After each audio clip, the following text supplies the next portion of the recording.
अस्सलाम वालेकुम Pakistan, this is मलिया Hashmi, you watching my YouTube channel.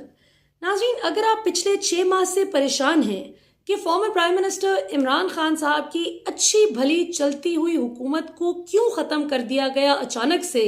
कि जब जीडीपी ग्रोथ रेट 6% तक जा पहुंचा था, जब पाकिस्तान की एक्सपोर्ट्स रिकॉर्ड हाई थी, जब पाकिस्तान बम्पर क्रॉप्स एंजॉय कर रहा था, जब पाकिस्तान में मुआशी खुशहाली आ रही थी, तो उस वक्त अचानक से ऐसे लोगों को पाकिस्तान पर मुसल्लत करके मुआशी बदहाली की दलदल में क्यों धकेल दिया गया कि जिन पर फर्दे जुर्म आयद होनी थी, जो अरबों रुपए की चोरी के केसेस भुगत रहे थे, अचानक से उनको ऐसा शानदार एनआरओ कैसे मिल गया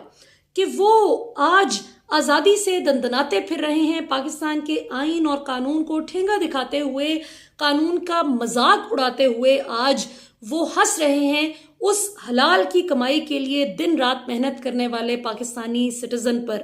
कि जो दिन रात मेहनत करता है लेकिन इस चीज़ पर डटा हुआ है कि मैंने हराम का नवाला अपने बच्चों को नहीं खिलाना। सो परेशान मत हो। आज उन तमाम चीज़ों के if you connect the dots, तो आज उन तमाम चीज़ों की समझ आ रही है कि इमरान खान पर ये बोगस केसेस क्यों बनाए गए, दहशतगर्दी की दफात क्यों लगाई गई। इमरान खान, जो कि बाय द वे साबित भी नहीं हो सकी और फिर अदालत ने उड़ा दिया उस केस को। आज भी इसी तरह जो तौहीन अदालत का केस बनाया गया था कि इमरान खान ने खातून जज ज़ेबा चौधरी को जी धमकी लगा दी है, आज पूरा निज़ाम मिलकर भी उस एक इमरान खान पर यह जुर्म साबित नहीं कर सका कि उसने धमकी दी है जज ज़ेबा को, और इवेंचुअली आज वो केस भी ख़त्म करना पड़ गया इस्लामाबाद हाई कोर्ट को, और इमरान खान आज सुर्खरू हुए। वैसे सुर्खरू नहीं हुए कि अरबों रुपए की करप्शन की और विक्ट्री साइन बनाते हुए सुर्खरू होकर ज़मानत पे बाहर आ गए। केसेस ख़त्म करने पड़ गए मौज़ेज़ अदालत को, क्योंकि उन केसेस में कोई सब्सटेंस ही नहीं था। लेकिन आज हम एक दूसरे एंगल से इस चीज़ को देखेंगे। आज हम ये नहीं बात करेंगे कि इमरान खान पर ये बोगस केसेस क्यों बनाए गए, क्योंकि आज समझ आ गई है कि क्यों बनाए गए। क्या आपने गौर किया कि जिस तरह से शहबाज शरीफ को एनआरओ दे दिया गया, जिस तरह से नैब कवानीन में तरामीम कर दी गई, जिस तरह से नैब के पर काट दिए गए, जो कि अब by the way Miftah Ismail कल एक टीवी टॉक शो में फरमा रहे थे कि ये मुख्तदिर हलकों ने किया है, ये हमने नहीं किया। अंदाज़ा करें कि जिनको कौम का मसीहा बनाकर, बड़ा सेवियर बनाकर पेश किया जा रहा था, वो आज टीवी पर बैठकर उन्हीं मुख्तदिर हलकों पर सारा कीचड़ उछाल रहे हैं कि जिनको फरिश्ता बनाकर पेश करने में मुख्तदिर हलकों ने पिछले 6 माह में कोई कसर नहीं छोड़ी। तो इस पर भी आज के प्रोग्राम में बात करेंगे कि इसहाक डार और मिफ्ता इस्माइल ये दो ग्रुप्स बन चुके हैं। ग्रुप्स तो ये पहले भी थे, लेकिन अब ये लड़ाई काफ़ी बढ़ गई है और मिफ्ता इस्माइल परेशान है कि सारी गालियां मेरे हिस्से में जानबूझकर इसहाक डार की वजह से डाली गई। सो ये प्रोग्राम के अगले हिस्से में हम इस पर बात करेंगे, लेकिन पहले ज़रा मैं आपको ये बताऊं कि इमरान खान पर ये जाली केसेस क्यों बनाए गए। जिस स्पीड से इन मुजरिमों को रिलीफ मिल रहा है, इसहाक डार इश्तिहारी मफरूर मुजरिम होने के बावजूद आपने देखा कि मरियम नवाज और अंकल शहबाज की जो पकड़ी गई ऑडियो लीक सामने आई, जिसमें दोनों चचा भतीजी प्लान कर रहे हैं कि इसहाक डार का जो केस सुन रहा है जज, उसको मैनेज किस तरह करना है। शहबाज शरीफ अपना वही पुराना कन्वेंशनल रिवायती तरीका सजेस्ट करते हैं कि हम इस जज के खिलाफ रिपोर्ट ले आएंगे और ब्लैकमेलिंग के जरिए जज से अपने हक में फैसला करवा लेंगे, ताकि इसहाक डार को कुछ ना कहें। जबकि मरियम नवाज कहती हैं कि नहीं अंकल, मैं ये 1-2 महीने से इस पे काम कर रही हूँ, हम जज को मना लेते हैं। बात किसकी हो रही है? जज मोहम्मद बशीर साहब की, जिनके पास ये केस लगा हुआ था। सो अब आपको समझ आ रही होगी कि डार साहब को किस तरह से ये एनआरओ मिला। अब वो मरियम नवाज ने जज साहब को मनाया या फिर शहबाज शरीफ ने कोई जज के खिलाफ रिपोर्ट फैब्रिकेट की, कॉन्कॉक्ट की और उनको ब्लैकमेल किया, या फिर किसी और ने डराया धमकाया, ये अल्लाह बेहतर जानता है। लेकिन अवाम के सामने अब कम अज कम मेथड टू मैडनेस सामने आ गया है कि क्या तरीक़ेकार ये अंदर खाते, क्या खिचड़ी पकाते हैं और अपने हक में ये फैसले लेते हैं, और क्यों इंसाफ करने वालों की भी फिर जुर्रत नहीं होती इन पर हाथ डालने की कि किस तरह इनको ब्लैकमेल करते हैं। एक तरफ इनको मिल रहे हैं एनआरओ, लेकिन पाकिस्तान की अवाम वो जो एनआरओ इनको मिल रहा है, जो इनके हक में फैसले आ रहे हैं, मरियम नवाज का पासपोर्ट उनको वापस मिल गया है, जिसके बारे में वो मैडम फरमाती थी कि मुझे ट्रे में रखकर भी अब ये पेश करें पासपोर्ट, तो मैं उन्हें कहूँगी कि चलते बनो, ले जाओ, मुझे नहीं चाहिए पासपोर्ट। वो पासपोर्ट बखुशी अब ले रही हैं और लंदन यात्रा की तैयारी कर रही हैं। ऐसे में कि पाकिस्तानी अवाम, उनको पता था कि इन चीज़ों पर सवाल उठाएगी, अवाम के लिए आसानी से हज़म करना उनके लिए पॉसिबल नहीं है। लिहाजा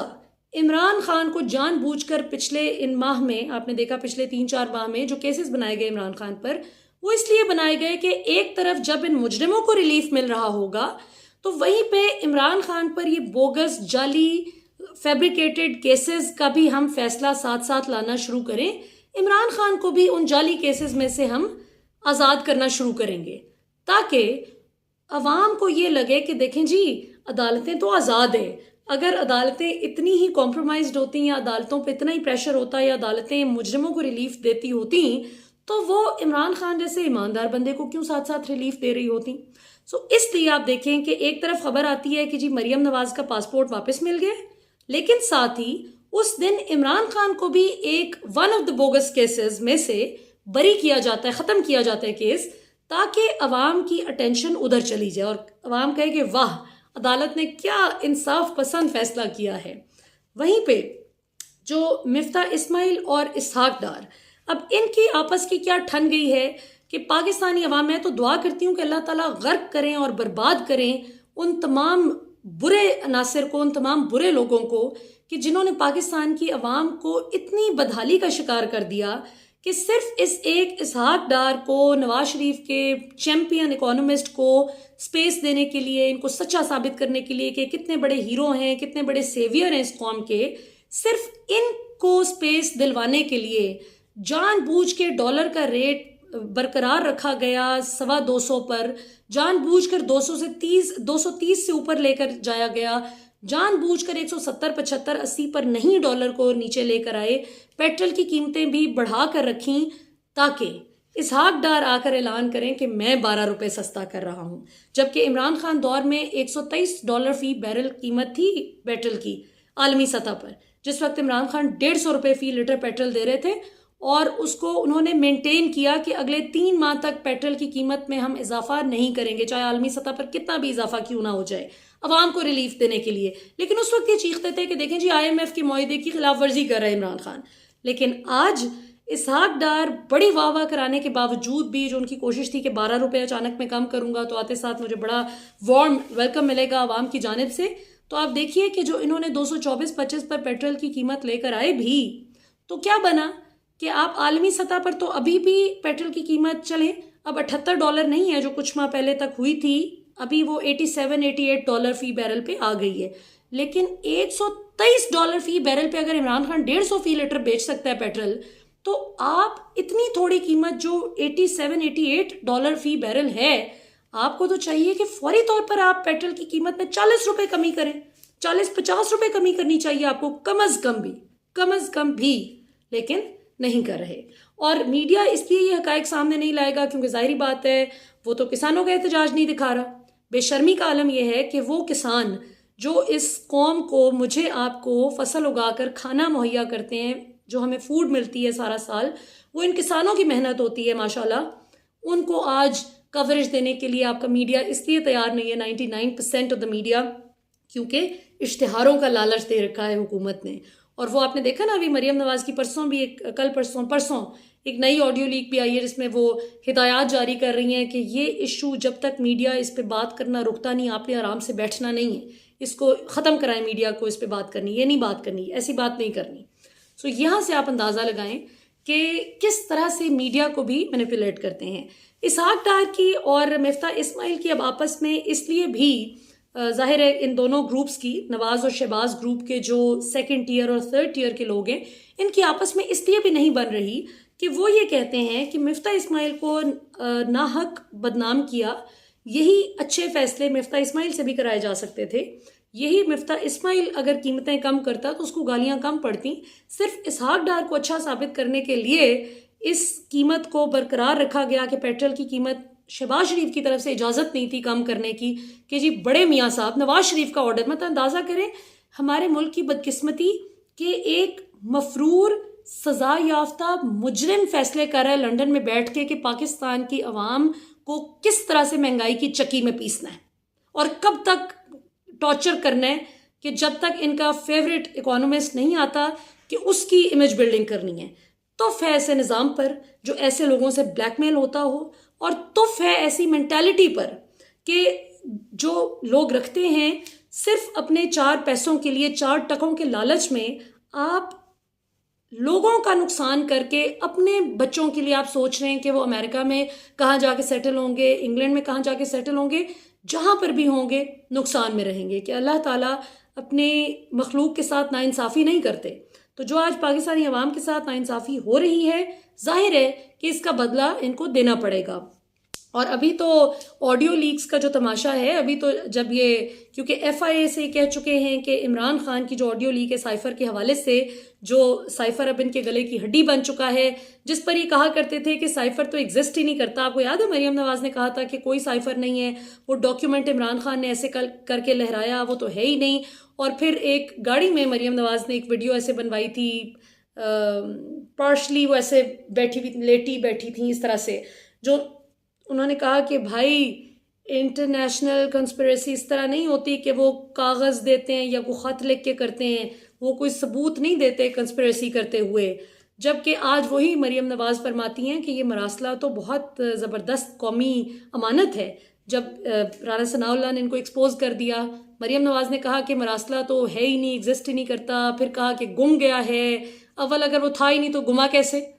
तो उस पर राना सनाउल्लाह ने कहा कि नहीं कोई गुमा शुमा नहीं है, फॉरेन ऑफिस के पास उसकी कॉपी मौजूद है। उस पर मरियम नवाज़ ने फॉरेन डैमेज कंट्रोल के लिए ट्वीट कर दी कि ये मरासला बहुत बड़ी कौमी अमानत है और इसको जो है वो अपने आकाओं को खुश करने के लिए जो शख्स इस पे वो कर रहा है, इमरान खान की तरफ उन्होंने तंज के तीर बरसाए, जिस पर उनका बयानिया फॉलो करने वाले लोग भी इतनी ज़बरदस्त कन्फ्यूजन का शिकार हो गए कि ये खातून कहना क्या चाह रही हैं। भाई क्या मरासला एग्जिस्ट ही नहीं करता?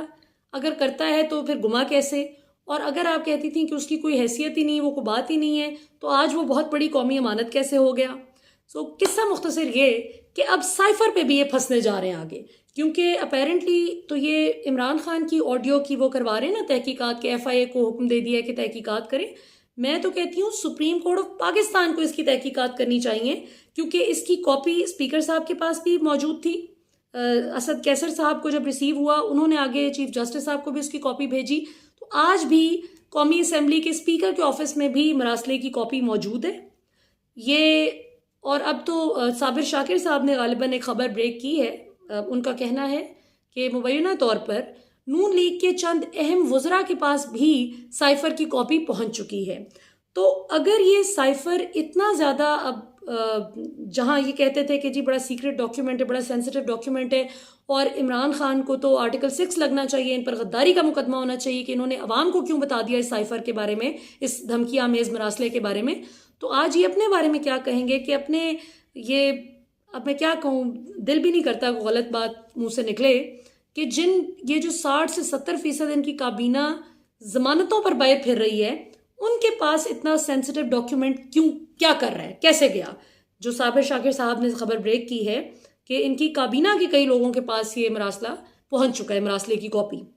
तो आर्टिकल 6 क्या आप पे नहीं लगना चाहिए कि इतनी सेंसिटिव डॉक्यूमेंट की कॉपी आपके वज़रा के पास क्या कर रही है? और फिर ये कि